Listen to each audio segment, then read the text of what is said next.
Hey guys, how are we today? I'm so glad to see all of you. It's been a minute, huh? Hey, Music City Mom, she was number one here today. Good to see you. And Trista, happy Friday. I hope your mouth's doing better today. And Eddie, good to see you, buddy. And Jen, it's always good to see you. And V Math, how are you? It's been a minute. And Aaron, good to see you too. Erin's always busy as a bee, you guys. I don't know how she does it all the time. Yeah. It's good to see all of you. I'm so glad all of you are here today. What have you guys been up to? Um, the last time we were here, I was telling you about Soraya Harmon that was believed to be that, remember, she went missing on the May the 29th, and her dad's fiance, they were believed to have went to Mexico. And I haven't really heard a lot of updates in that case, you guys, except, remember, I was telling you that Aaron's sister had been causing all kinds of trouble. Well, the Ong family made a whole website to get their side out, quote unquote side, and they made a YouTube channel too, and she's been posting videos and things like that. But the FBI did go in and search the Ong family property, so hopefully they'll get some answers to that. Hey, Neat Noodle, good to see you. Happy Friday. Yeah. Um. Okay, you guys. The first thing that I want to tell you guys about, oh, yesterday, I don't know if it showed up for you guys, but I did schedule a live to go over the the fugitive, but he was captured yesterday and right before I went live, and so I canceled it. But there's a whole lot to it, so I figured we would go over that today anyways. And you guys, there is another fugitive that is on the loose in Kentucky, and it's really, really bad, you guys. It's so bad that I can't even tell you guys about all of it. I'm going to figure out how to word what I can, but I'm not worried about monetization and things like that. I just don't want them to delete my video or something like that. It's really, really bad, you guys. So big trigger warning, huge trigger warning for what I'm going to tell you guys about. I'm not going to go into a lot of detail, but I have to explain a little bit to you guys. Okay, and I don't have a lot of photos either. Let me see here. Okay, this is 43-year-old Nathan Ginter, and this case started back in January of 2022, January through March of 2022. And it was, I don't know, it just said the baby's grandpa. It's a 3-year-old baby. And I do want to tell you guys this before we even go any further, that I did read, it was the prosecutor, but this is in South Carolina, so they call them solicitors. And the head solicitor, I do want to tell you this before we go any further. I read this from an article. It said the little girl is doing much better and she is safe in the hands of other family members. It was horrific what happened to her, but children are resilient, and she has been with a good family who has been very supportive of her and has helped her become just a child again.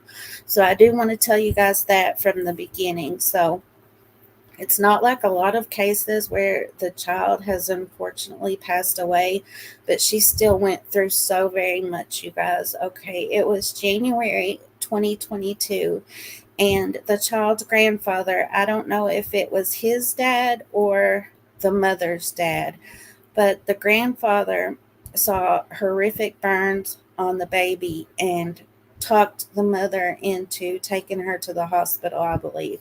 So it was the grandfather and the aunt of the baby that got help for the baby in the first place. And it was so bad, you guys. It said that discipline turned into torture. And it was, let me see if I can explain it to you guys. It was what they do to soldiers with water. It was that bad too. And they even, it was him and the mother did these things in front of the 9-year-old sister.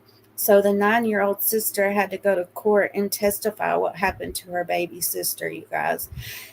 And these two quote unquote parents, I guess they were so proud of what they did, that, which it was good because the evidence, they got a lot of evidence in the end, but these two would take videos of themselves doing the horrific stuff to the child and narrate it. How sick is that, you guys? And narrate what they were doing to the child. And but they did get a lot of evidence, and that's all I want to say about what happened to the baby. But it was horrific, you guys. And the mother, she pled guilty, and she's spending 7 years in prison for what she did. And so last week, okay, so he went to jail too for what he did, and somehow he made $1 million bond, you guys. Somehow some bond company gave him the $1 million bond, and he got out. And he didn't go back to his court date. And in South Carolina, they can do something called absentia. Hey Tony, good to see you. Happy weekend. They can try in absentia, they say. And so they went ahead and did the trial without him. And last week, they found him guilty, and they don't release what the sentence is until he's found. It's kept under, I forget what they call it. Hey, Aries, good to see you. So he was found guilty, but they can't find him now, right? And they believe that okay, let me tell you guys, and he's a big fella. He's 6'4" and 185 pounds. And this is the woman that is believed to be helping him. And her name is Riley Pearson, and she's 32 years old. And they came from Columbia. Hey, grateful middle-aged cat mama, good to see you. No, but I always start about the same time, you guys, 2:30. I don't know. It just seems like that time seems to work out for me. And so she's 32 years old, and all I see is that she's reportedly helping him, and she's been reported missing from Columbia, South Carolina, too. And so they were seen at a campground in Western Kentucky. Let's see here. Oh, what he got convicted of was failure to appear, with underlining charges of unlawful neglect of a child, 4 counts. So that's what he got convicted of. And they were seen, oh, you guys, and he was a former law enforcement officer, which he was only that for a few months, but back in 2005, and he was terminated for having alcohol in his county vehicle. So besides everything else, that tells you what kind of dude this is. But let me see here. Yeah, so when he was a no-show for his court date, a bench warrant was issued for his arrest. So they saw him, it was Monday, I think, that they found out that he was at this campground, the U.S. Marshals. Let me go ahead and show this to you guys too. And there is a $10,000 reward. So they found out he was 6.5 hours from Columbia at this campground in Leesburg, Kentucky. And it's called Hidden Lake Farm Campground in Harrison County. And they've been staying there for a few weeks when they found it out on Monday. and the owner said they paid in cash and were very friendly. Um, the U.S. Marshals showed up Monday night, but they decided to wait for some reason to make contact with the pair Tuesday morning, and they escaped. And there is an update. They were seen about 20 miles away. Um, they did update that, but I'm going to go ahead and show you guys this video that tells a little bit more about it. Let me find it here.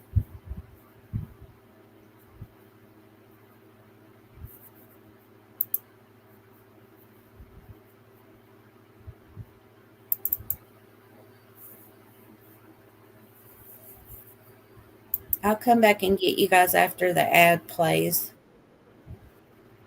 I won't put you guys through it. Oh my goodness. It says this one's okay, 8 seconds. I'll be back in just a second. I thought it was going to make us wait 30 seconds.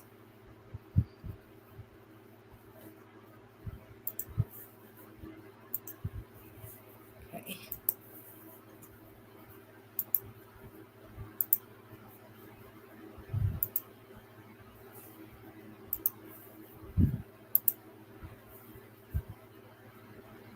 This morning is continuing tonight for two potentially dangerous suspects in the Leesburg area of Harrison County. Multiple agencies are looking tonight for 43-year-old Nathan Ginter. He is wanted in South Carolina for charges including child abuse and failure to appear in court. WKYT's Grayson Passmore talked to those who live near the scene of the search and has the first-hand account of how Ginter escaped law enforcement again. It's our top story at 10.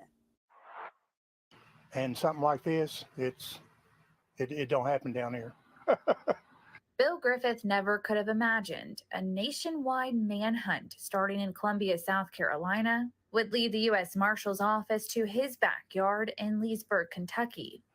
I told my wife, I said, something's going on. I said, because they've got everything blocked off and something's not right.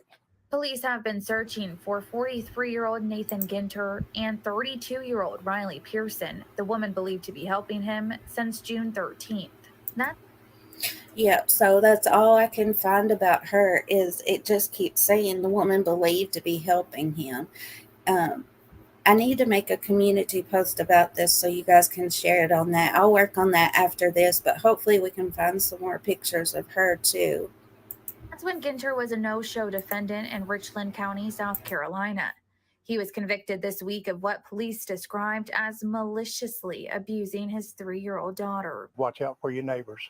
The owner of the Hidden Lake Farm campground says the pair were renting a campsite for the past couple of weeks. He didn't think anything of them until U.S. Marshals appeared at his door.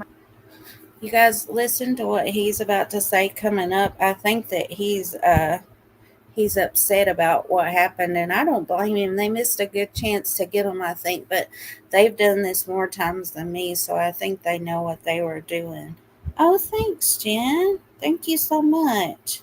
I appreciate all you guys sharing, not for, for views or whatever. It's just usually what I share. I'm trying to get information out that's imperative. I try to do what I can, We never know who's going to see this. So thank you very much.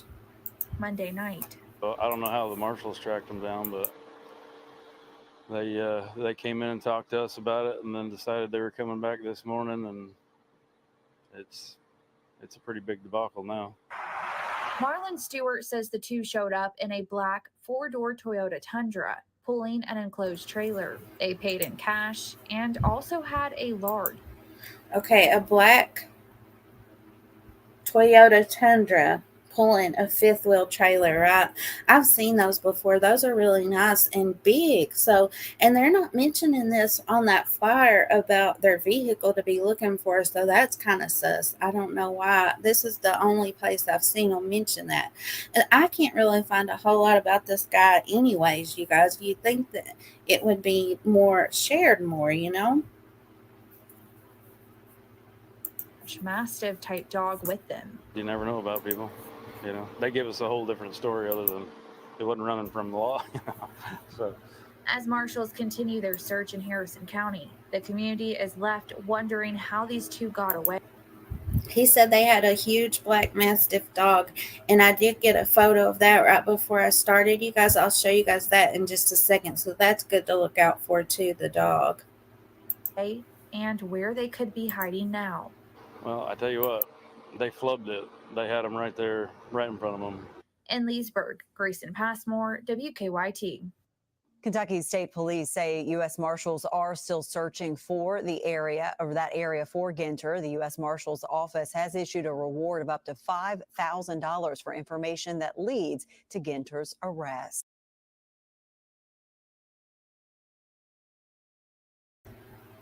And now the reward is up to $10,000. And you guys, I looked at this campground, and it is so nice. They have different little spots for RVs, and then they also have like old school cabins there, and it's beautiful. I don't know if you guys have ever seen Kentucky, but I live on the other end, but it's real green, and it looks like exactly what you would think Kentucky looks like in your mind.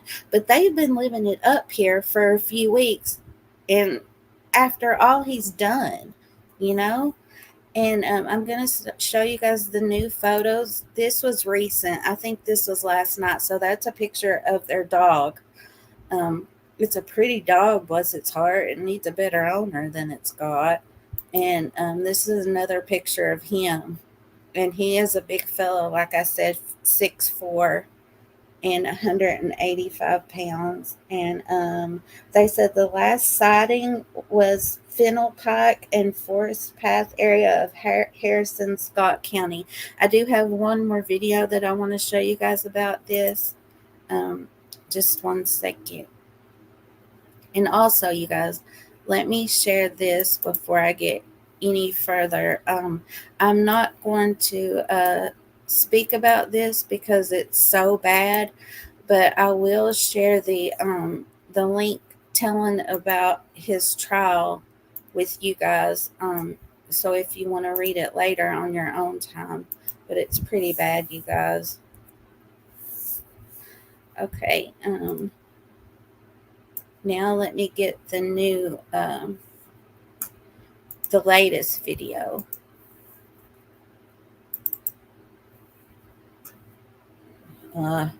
Another commercial, you guys.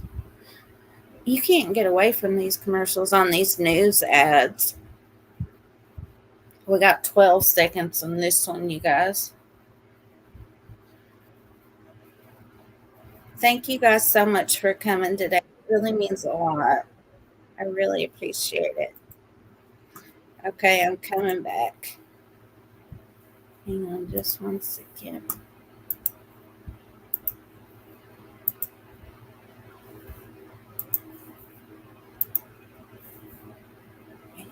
Kentucky for a wanted, potentially dangerous man from South Carolina. Georgetown police releasing new images tonight believed to be that of Nathan Ginter and the woman they think is assisting him, Riley Pearson. Police are asking anyone in the Fennel Pike area of Leesburg to check their surveillance cameras for any sightings of the two. Tonight, WKYT's Grayson Passmore talked to U.S. Marshals leading the operation about the latest in the search. Our top story at 11. Leesburg is a small, quiet city where neighbors all know each other. And before Tuesday morning, those neighbors would have said it's a safe area. Just something like this has got like everybody freaking out. It's just something that doesn't happen. 43-year-old Nathan Ginter and 32-year-old Riley Pearson have been on the run from law enforcement since. We, with the Soraya Harmon case, we don't know if Nadia Cole, Aaron's fiance, we don't know if it was coercive control, why she helped him. She doesn't have any charges, like I said. But in this case, it also could be coercive control. We don't know. But we do know that she was in a campground with others for weeks where she could have gotten help to get away if she needed it. I'm going to share I'm gonna post in Heather Bratt reminded me of this, and I'm gonna post it right now. It's a link to a hand sign for DV that you can use if you ever need help, and it's also good to recognize for you to see if someone else needs help. So if you follow that link, it'll show you exactly how to do it. So she could have done this, or yeah. So we don't know, but I just wanted to say that. Last week. That's when Ginter failed to appear for his trial in South Carolina, where he was convicted of what police described as maliciously abusing his 3-year-old daughter while his 9-year-old was forced to watch. We believe him to be armed. We do believe him to be dangerous. Anybody that does such a thing to small children, that just boggles my mind.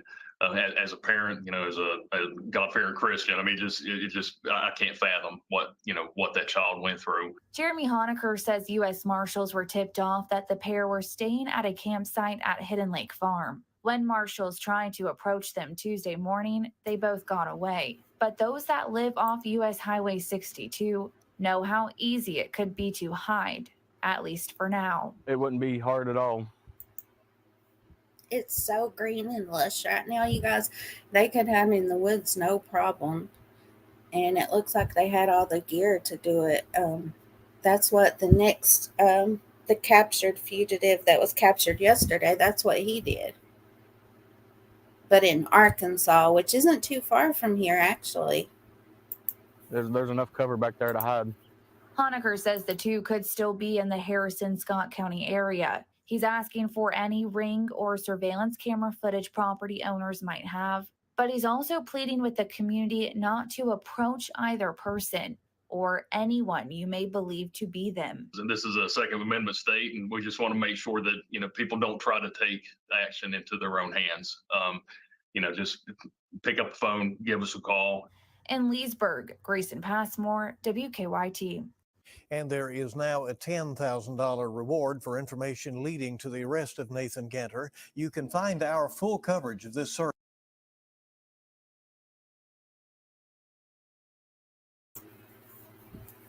Oh, Jen.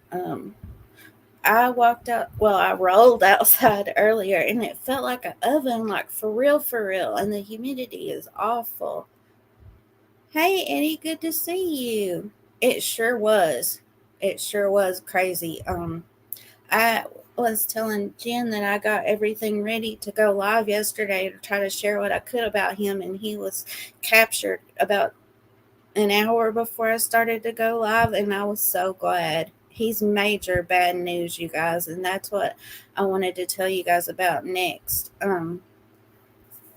So I will leave. I'm going to make a community post in a little bit so you guys can share the flyer about him. He's major bad news. Nathan Ginter, 43 years old, and he was last seen in the, let me see here, Fennel Pike and Forest Path area of Harrison-Scott County, Kentucky. And there is a $10,000 reward, but he's major bad news. You guys don't approach him. Okay, so now, let me show you these photos one more time. This is the dog that they have with them right now. Oh, I love dogs. And then this is what he looks like. Does it look like he shaved his head? It does, huh? Yeah. Okay, so now let's talk about the fugitive that was captured yesterday. Let me get my stuff together here. Okay, let's see here. So this actually started. He has been a bat from, I don't want to say from birth, but he's got a long criminal history, and this actually started from as far back as we can trace anyways. It started back on May the 14th. it was in Tuscaloosa, Alabama. And I watched a press conference yesterday. I couldn't find a press conference from Arkansas, but Tuscaloosa, I watched their press conference, and they said that he's not from Alabama, but for some reason he was down there then, and it was May 14th. And Russell Thomas was unalived at an AA meeting, you guys. How sad is that? To Yeah, that's what they said, Eddie, that it's a cane corso dog. It's beautiful. I haven't seen one in real life, but what I've seen from photos, they're absolutely beautiful and good guard dogs too. So I hope that he's not planning on using it for that. Oh, that would be awful. I'm going to pray for the dog too, you guys. Okay, so May 14th, Russell Thomas, he was unalived in an AA meeting, and then they only knew who we know now as Stacy Drake. He was a person of interest, but back then he was a homeless man, and he went by JP. So I'll show you guys that that article.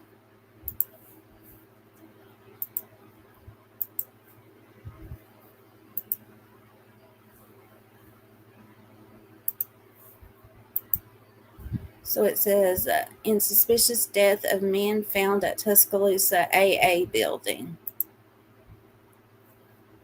The power's out, you're miserable, and the food is bad. You ask yourself, why didn't I get... Tuscaloosa detectives looking into the death of a man. Details at this point are limited, but they tell us that officers went out to a scene of a suspicious death at the Alcoholics Anonymous building on Jack Warner Parkway. We will continue to follow the story and let you know when more information does become available to us. So let's go down here. It says, they need your help finding a person of interest in a suspicious death. On Tuesday, so it was May the 14th, officers with Tuscaloosa Police Department responded to an Alcoholic Anonymous building where the body of 62-year-old Russell Thomas Andrews was found, according to the Tuscaloosa County Sheriff's Office. And they said they're looking for a person of interest who was last seen 10 p.m., known only as JP. The reportedly homeless man is described as a 50-year-old white man who weighs 180 pounds and stands at 5 feet 11 inches. He's known to wear glasses and a soft hat. Deputies say he may be missing toes on one or both feet, and then he walks with a limp. And the Tuscaloosa Sheriff's Office, they did say that they knew who he was at this time. They did know that it was Drake, but they didn't want to release his name so that he wouldn't try to run off, but he did. He stole Russell Thomas's vehicle, and the next thing that we know about him was that let me stop sharing this and I'll show you guys another article. So then there was a man that was found at a, let me see here. So it was 1 month later, and 56-year-old Philip Emerson was found dead in a home in El Reno, Oklahoma. I'm not sure how far away that is from Tuscaloosa. I forgot to look that up. But so it was 1 month later, and he was found deceased in El Reno, Oklahoma.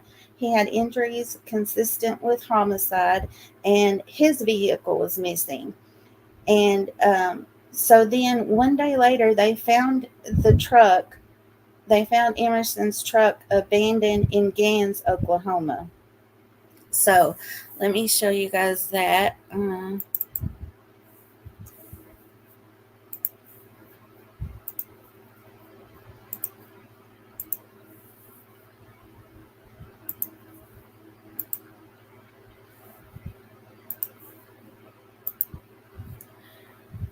Now linked to El Reno slaying.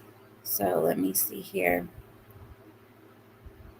The manhunt for Stacy Drake started after a double homicide. That's what I'm going to tell you guys next. 3 days after the abandoned truck was found, there was a double homicide that I'm going to tell you guys about. So that he unalived allegedly the man in Tuscaloosa at the AA building. Then he went and allegedly unalived Mr. Emerson, 56-year-old Philip Emerson, and stole his car.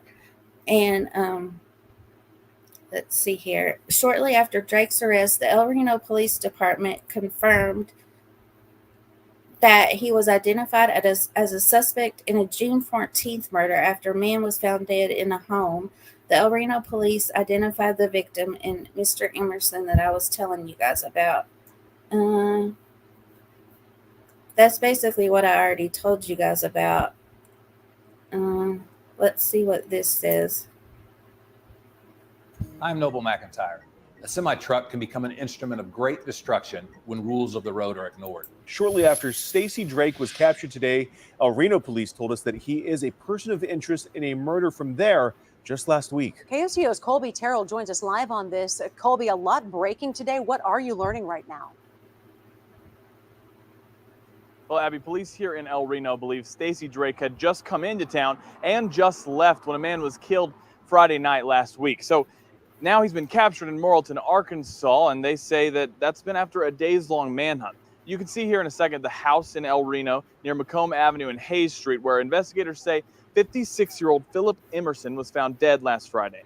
They say Stacy Lee Drake is a person of interest in this case after being connected to multiple murders in Oklahoma and one in Alabama. When they showed up to the scene, Drake wasn't there and neither was the victim's car. Authorities tell us this is. So basically, you guys, he's unaliving all these people just so he can get their car. Goodness gracious. Oh my goodness. This is awful when you really think about it. Just to get people's cars. I'm sure they would have given it up freely. Isn't the first homicide they're investigating in connection to Drake where there was a carjacking. Now OSBI is looking into this homicide with El Reno police, along with multiple other cases allegedly involving Drake.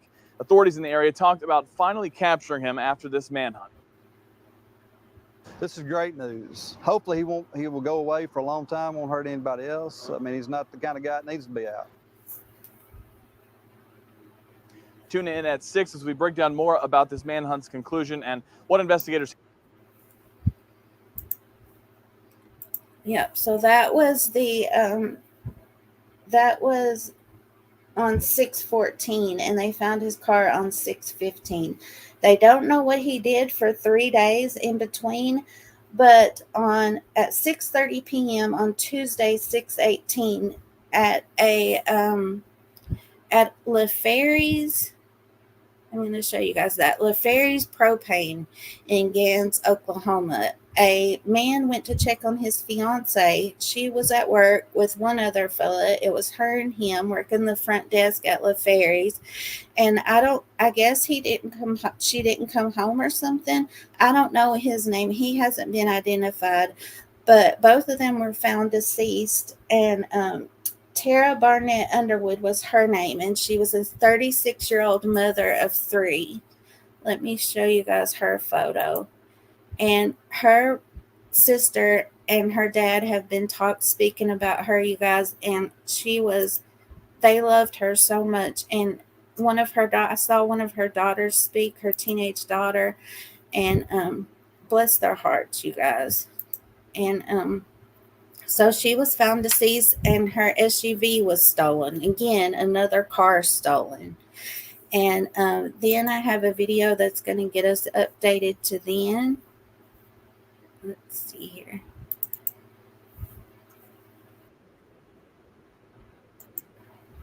Wow, you guys, this one didn't even make me watch an ad.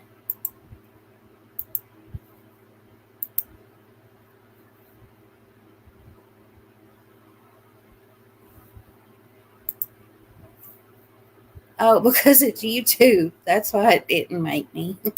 Oh my goodness. Okay, I'll share this with you guys so you can watch it later if you want to. I always share them authorities are searching for an armed man who they say killed multiple people in Oklahoma. We have live team coverage with crews in Morrilton, where the suspect, Stacy Lee Drake, was last seen, and in Gans, Oklahoma, where 2 of the victims were found. My co-anchor Brandon Evans is live in Gans, where he talked to one of the victims' families. Brandon, what do we know so far? Well, Allison, so right off Highway 64, the business behind me to my right is where authorities say, Hey, Saving Souls Ministry, good to see you. Oh, I love you too. I hope you have a great day at work too. Yes, he is. Christ is definitely king. You got that right. Absolutely. Thank you for stopping by. 2 of those murders happened. And as you mentioned, I did speak with one of the family members, say the cousin of one of the victims who was killed inside there. They are obviously very distraught right now. They did not want to talk on camera as they are mourning at one of the homes here in the area. But we do want to show you, again, what the suspect looks like, who they're looking for. Stacy Lee Drake. We're told 5'11", 185 pounds. Authorities say he killed 3 people in Oklahoma, 2 separate carjackings, 1 person in El Reno, Oklahoma, and 2 more in Gans, where we are here in Sequoia County. Now, local investigators also believe he's wanted in Alabama. Last seen at a motel in Morrilton, Arkansas. As we continue our team coverage now, we've got Brett Rains in Morrilton. So, Brett, what have you learned on your end so far? Well, police have been using a helicopter to search for Stacy Drake today here in Morrilton, Arkansas. Oh, I did hear when they finally did capture him that there was 30 officers in the woods, I believe, and he was found in a hammock, you guys, just chilling out in the woods like, hello. Oh my goodness. Music City Mom, thank you. I appreciate that so very much. Yeah, these stories, I know that it can be upsetting, and I think about that too when I present them to you guys. But sometimes we have to. I try to present them in the best way I can, but they're just awful, you guys. Absolutely awful. I was studying the last week the Amber Alert. Oh my gosh, you guys, we can go over that someday too if you want to. I studied up on that and his criminal history and things like that, and it was awful. And I got upset, and because we know that the 2 girls that were missing for the Amber Alert, only one of them was found deceased, of course. And I got upset, and I told, because I had looked for their photos and gotten them all together, and I think it was about 4 hours after the Amber Alert before I could go live or do a whole lot with it, that one of them was found deceased. And they actually think that, human, traffic was involved. And I got really upset, and I was talking to Foxy in the Boxy, and I said, I don't know if this is for me. I don't know if reporting on true crime is for me. And he said, but Mo, the people that feel like you do, they're the ones that should report on things like that. And I had to think, well, at least one of the babies was found safe. Well, not safe, because I'm sure that she went through a lot mentally as well. But he said at least one of them was found alive, and that's true. And that's why it seems like every time that I want to do a good endings live, that I feel like something time sensitive that I have to report on. Oh, Jen, he's got company these past few days. Yeah. Oh my goodness, Music City Mom. I think I watched that same thing. It's so sad, isn't it? And it I do the good ending lives. I think I've done 3 of them so far. And every time that I get ready to do another one, it seems like I need to get something out that's time sensitive. Somebody's missing, or like these fugitives, But I really need to get that together, and we need to do that, you guys, because that's what keeps us going in situations. I know it's rough for you guys too. Okay, sorry about that side note. We'll play this. Oh, and I'll show you guys. I got the surveillance photos that I was going to use yesterday so we could look for him, and he's got bags. They said he got camping gear, and he's got packing bags and stuff, and it just makes me so mad that he's acting like, oh, no big deal, just a camping trip after he did all that he did. Ugh. And we just talked to Arkansas State Police. They tell us that they think that Drake could still be in this area. Now, people who work at this Motel 6 did not want to talk on camera, but they say that Drake was only here for a few hours before they saw him walking towards the nearby truck stop that's right next to Interstate 40. And as of right now, police have not confirmed any new sightings of Drake since Tuesday night. Morrilton, Arkansas is about 110 miles away from Gans, Oklahoma. It's where Stacy Lee Drake was last spotted Tuesday night. Surveillance pictures from the... Oh, okay. So after he did the double unalive in Gans, then he drove 120 miles to Arkansas to this place in Tara's car. Yeah. Motel 6 in Morrilton showed Drake wearing a hat and sunglasses, dressed in black, walking through the parking lot. It's where police found this white SUV that investigators say belonged to one of the victims in Gans, Oklahoma. Motel workers were not certain, but said Drake checked in around 5:30 or 6, and a few hours later, he was seen heading towards the busy truck stop next door.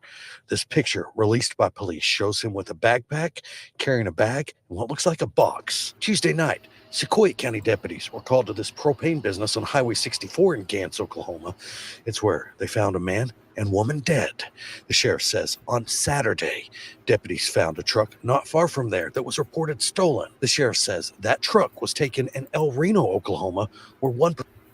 That was Mr. Emerson's truck that we just saw his house. That was the truck that they found 3 days before the double unaliving at the propane place that I was telling you guys about. Person was killed in a carjacking. Right now, investigators do not know what Drake was doing in the Gans area for 3 days until the double murder happened Tuesday night. And until Drake is caught, residents in Morrilton and across the region are asked to be on the lookout for the man who's considered armed and dangerous. It's a small town. A lot of people leave like their doors unlocked and stuff. And then like the factor, we didn't get notified until like 9 o'clock this morning. And this happened last night. That was like a whole 8 to 9 hours of nothing. Like we didn't even know. We just thought we were still in paradise. So it's a little scary. And we're learning new information tonight about Drake's possible connections to the Fort Smith area. I just talked to Fort Smith police, and they tell me that Drake was the suspect in a home invasion there back in 2010, where a couple reported to police that they woke up to a man with a gun standing over their bed and that he tied them up and then stole them. I dropped the link if anybody wants to join me. I've never had anybody join me up here before, but I think this is a good time if anybody wants. Yeah, I'm gonna do open panel, Jen, if anybody wants to join me. Yeah, they said that in 2010. Oh, I'll show you guys that video too. His criminal history. They said he does have a tie to Arkansas. Back in 2010, he's suspected of a home invasion. So home invasion, and carjacking and unaliving. This dude was major bad news, and I'm so glad that they caught him. Their car. Unfortunately, they were not injured. Again, that happened back in 2010. And police tell me they do believe that Drake has connections with the local homeless community there in Fort Smith. And of course, law enforcement agencies here in Morrilton and Fort Smith and across several states say until that Drake is caught, that everyone is asked to be safe and be on the lookout. Live in Morrilton, I'm Brett Rains. Brandon, back to you. All right, Brett, thank you. And we are back here in Gans, where just across the street from us, 2 of those murders happened, according to police. If you look to my left here, this is where a church is across the street from that business. We're told community members expected to gather here tonight to remember and honor some of those victims that were killed. Now, once again, we're going to update you on what we know so far and the person that they're looking for. Now, that business, propane company, it is quiet now. Police have left, but we want to show you what it looked like earlier today when it was a heavy police presence there. Authorities believing that Stacy Lee Drake killed a man and a woman here yesterday evening. Now,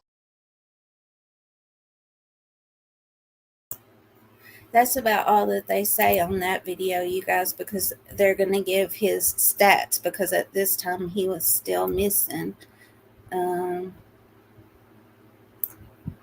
me see here. Let me find the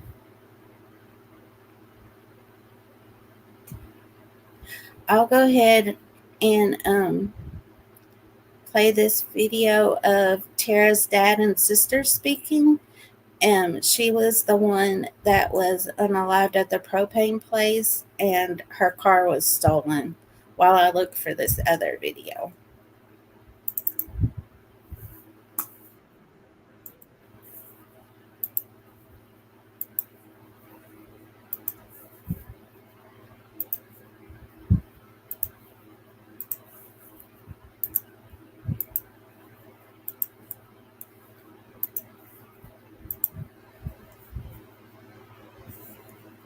Will bring us all together. Love will keep us all together.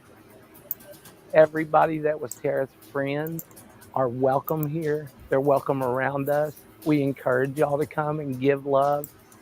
Family members remembering one of the two victims who lost their lives in a double homicide at LaFerry's Propane outside of Sallisaw in Sequoyah County. The deaths are sending shockwaves through the small Oklahoma town. Here's a look at the suspect right now. His name is Stacy Lee Drake. These are the surveillance images captured when he was spotted in Morrilton right after the murders in Oklahoma. He has a lengthy criminal history, and authorities say if you see him, call them. He's armed and dangerous. Stay back from him. Tonight, family members are identifying one of the victims killed inside a Sequoyah County business as 36-year-old Tara Barnett Underwood. 5 News reporter Morgan Wrigley and photojournalist Nicole Hellman met with Underwood's father and sister in Fort Smith today as they remember the beloved mother, daughter, and friend. Randy and Tia Barnett are finding peace however they can. We're filming this right now because of these sunflowers behind me. My daughter loved these sunflowers, and on Father's Day, we looked and enjoyed the beauty. A father and sister clinging to the memories of Tara Barnett Underwood, described as the life of the party. I just want everyone to remember Tara like she was in school and fun and happy. Full of life. Full of life. She was so full of life, and anyone that knew Tara and loved Tara knew she was bouncy and full of life. She's the first one to jump in the pool. She's the first one to tear up the house, but she's also the first person. Can you guys imagine? I always try to put myself in the victim's family's shoes as much as I can, but she was just loved by so many, you guys. I saw an 8-minute interview with her sister too, and her teenage daughter that would just, yeah, it is heartbreaking, Jen.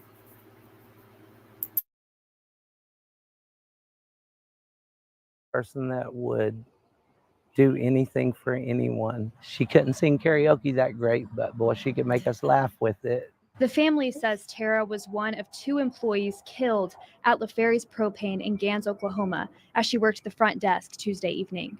Her fiance called Randy with the news. And he told me to get somewhere where I could sit down. He had some bad news. My daughter had been shot along with her co-worker and killed, and her vehicle was missing. My son-in-law. Yeah, and also, you guys, that's her fiance, and he's the one that found both of them. How heartbreaking is that? And I'm sure that he was looked at as suspicious too when that first happened, so he went through a whole lot. Yeah, I thought that was really cute, Jen, how they added that little part in there too. I don't even try. I can't carry a teen in a bucket for real, for real. Soon to be son-in-law, her fiance, found her. Randy said, "It's a call you can never be prepared for." And it was like somebody pulled the air out away from me. I fell to the ground. Tara leaves behind 3 kids. And she was so great at being a mom. She was awesome. As the family leans on each other, they know they're not the only family impacted by these crimes. And we want to let the other victims' families know that we would love to reach out to them. We too, would, and we would love to hear from them. Give us some grief. Well, what about in their grief, you guys? They're still thinking about the other family. So there was another family. That's at least 4 families that he impacted just at this time. And Tuscaloosa said they were looking at either other crimes to connect him to. So there could be more. I don't know if you would classify this as an SK, a serial. I think that you probably would. So this is awful. Counseling. Give us some support, people that's been through it. We're there for you as well. We are. Now they want justice. She deserves that. Her kids deserve that. And her story needs to be out, as well as the other victims' families. And they hope this will inspire a larger change. Randy saying he wants to see action taken to address mental health and gun violence. It's not addressed near enough in our country. And someone like this that has caused this much hurt across the nation already, when's it going to end? When are the lawmakers that we vote for going to do something about it? As they prepare to lay Tara to rest, they look for reminders of her wherever they can. And one of her last posts on social media was that sunflower. I'm going to put one in her casket. In Fort Smith. Oh my goodness, you guys. Did you hear what he said? He said he was going to put a sunflower in her casket. Bless his heart. Oh my goodness. And men don't cry a lot, you guys. He sounds like a southern man, and southern men especially, they won't let you see him cry. So bless his heart. Smith, covering news where you live. Morgan Wrigley, 5 News.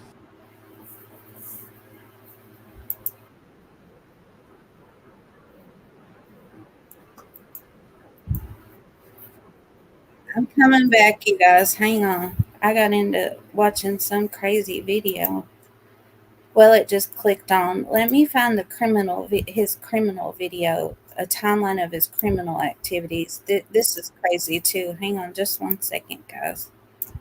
I'll come back to get you guys. Are you guys hanging in there with me? I'll show you his criminal history and then when he was captured. Okay.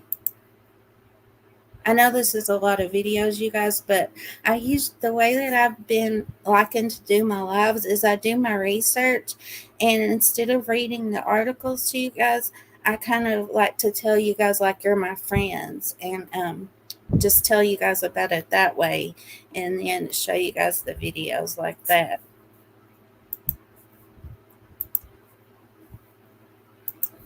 I'll share this video with you guys too, so you can check it out later on your own time.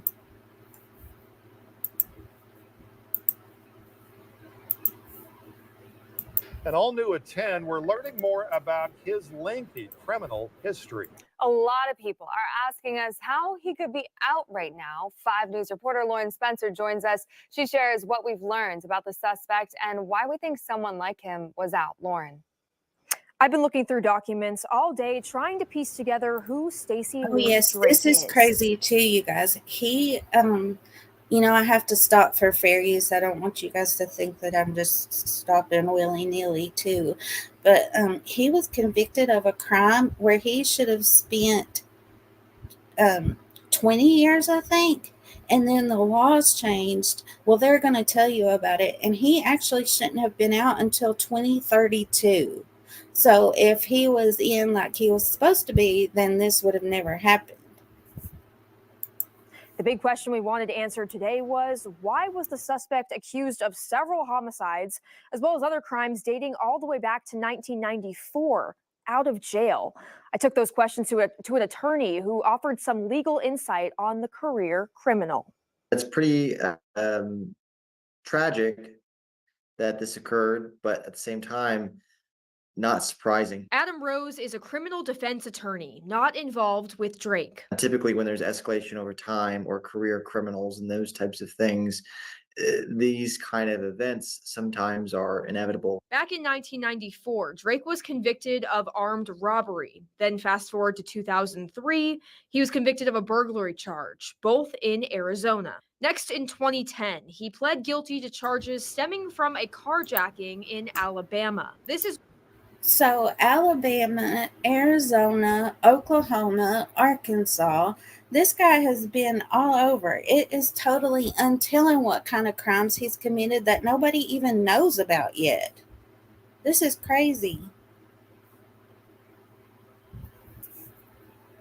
when a judge sentenced him to 22 years in prison, which would have put him in jail until about 2032. So why is he out right now? In his case, essentially what they did was change the severity and the range of punishment on his particular offense. Meaning his previous crimes were no longer considered violent felonies. So he got out. Well, geez, if you don't consider those violent felonies, I'd hate to think of what they really do consider that. That's crazy, you guys.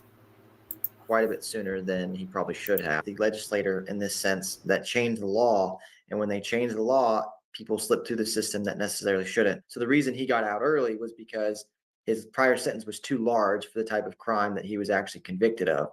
And so they had to modify that down to actually reflect the new law and the new range of punishment, which was significantly lower than what he was originally sentenced to. In the years following Drake's resentencing, records show he was in and out of custody for various crimes, including violating probation. That stood out. So he got out earlier than he was supposed to, and dude still couldn't act straight. Probation violations. He should have had to go back and spend the whole time, in my opinion. Out in Drake's criminal history to Rose. Parole office is overbooked and they're overworked. They can't hold someone for super long. So they'll do a 90-day parole hold, but after that hold's over, they're allowed to go free, which also may have been one of the circumstances in his case was the length of the PV hold. Drake was arrested in March 2022 for robbery during the 2010 carjacking. As part of a plea deal in that case, he was sentenced to 3 years of unsupervised probation, which also stood out to Rose. Why he was given 3 years of unsupervised probation? I don't understand unsupervised probation anyways. So they don't even have to do anything. I don't get it, man. Unsupervised probation when he was essentially a career criminal was pretty shocking. I think, frankly, that was a lack of communication. I think his criminal history score and criminal history either wasn't known or wasn't held to the standard that it probably should have been. One question we don't have is, when was Drake released from prison? We asked OSBI and they wouldn't answer the question, saying the investigation is still ongoing. Fort Smith police say Drake has ties to the city and that they've had interactions with him dating back to more than a decade. Lauren Spencer, 5 News. Thanks for that, Lauren.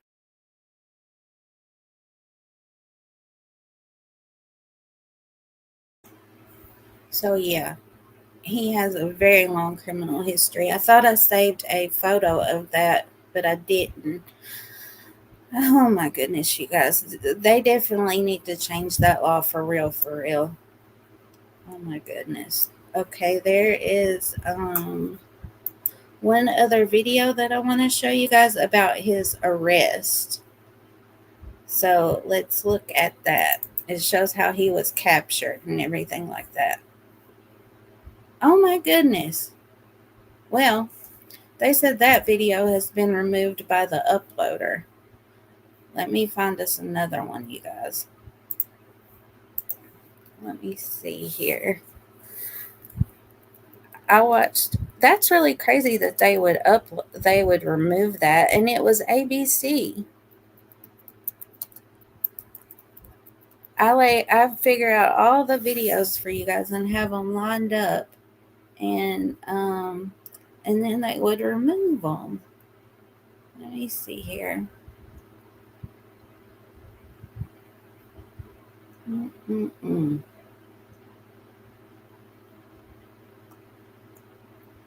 Well, I'm not going to make you guys wait and find another one, but it they said that he was in a hammock. Let me see here. In a hammock in the woods, and let me show you guys what he looked like when he was found. So this is what he looked like when he was captured. And remember what he looked like getting out of the car, you guys? So he did have a rough few days. Bless his heart, huh? That's not my usual Southern bless his heart, good. That's like my passive aggressive bless his heart. Oh my goodness. Okay. Let me see here. No. I'll show you guys. He did make his court appearance, and they asked him some questions, and I don't think he answered.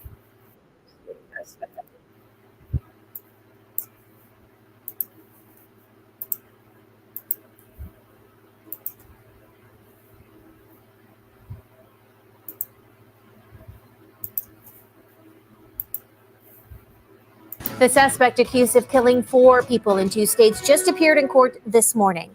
Take a look at your screen. This is video of him walking into the Conway County Courthouse just a few minutes ago. Stacy Drake was caught and arrested yesterday in Morrilton, Arkansas. Right now, he's facing charges in 3 states. Those include murder charges in El Reno and Gans, Oklahoma, as well as Tuscaloosa, Alabama. The suspect accused of killing 4 people in 2 states just appeared in court this morning. It's still playing in my ear, you guys. Oh my goodness. Okay, I think that's all I have to show for you guys. Let me show you one more time who they're looking for at the first story that I told you guys. This is Nathan Ginter, and he is 43 years old, 6'4", 185 pounds. And this is Riley Pearson, 32 years old. And I don't have any stats on her. I've only seen her age. And so they were last seen in, I keep forgetting what that place is called, Fennel Pike and Forest Path area of Harrison and Scott County. And let me show you guys the dog again. That'd be good to look out for. Yeah. And he does look like he has a shaved head now completely. Jen just posted my my email for my Discord. If you guys want to join, just email me. We do share a lot in there. I know that I've told you guys this before, but we have a nature tab, and Vanessa is really good about sharing. She shared here's Vanessa's channel. She shared a video a few days ago. She found 5 deer in her yard, and it was beautiful to see because I don't see stuff like that around my house. I do live in the holler, but we don't see stuff like that. So you guys should check that out. It was a really good video, and she shares a lot of pictures from around her house, her flowers and things like that in the nature tab. And then we also have a faith tab where Trista shares scripture every single day, you guys. And I go back when I'm feeling kind of anxious or things like that. I go back and read them from days ago, and that's always a good thing to do too. And so it's a really good place to hang out if you guys want to join us. And if you have any ideas, like Jen just posted, any ideas about any cases that you guys want to cover. Oh my goddess, hey, thank you for stopping by. It's good to see you. It's good to see you too. It's good to see all of you. Thank you guys so much for joining me today. And also, when I was speaking earlier about our good ending story, if you have any good endings that you would like to share, you could email me and we could share them. Or if you guys want to come up and share if something personal has happened to you, maybe we could do that too. I know I always say that I'm going to plan on that, but I do have a lot of those already lined up for you guys. And Oh, Jen, thank you. You guys are the best. I didn't make any shorts this week. I had to go to the dentist and but luckily I don't have to go back for that again until August, so that's a nice break. Um, So I didn't make any shorts this week, but keep an eye on my community tab for things like that. And Mondays, I have been posting the new prayer request post on my community tab. And you guys are always welcome to say unspoken there if you don't want to list it publicly, or email me.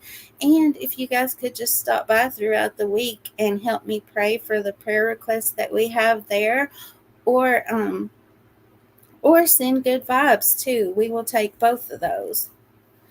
Okay, thanks you guys for joining me today.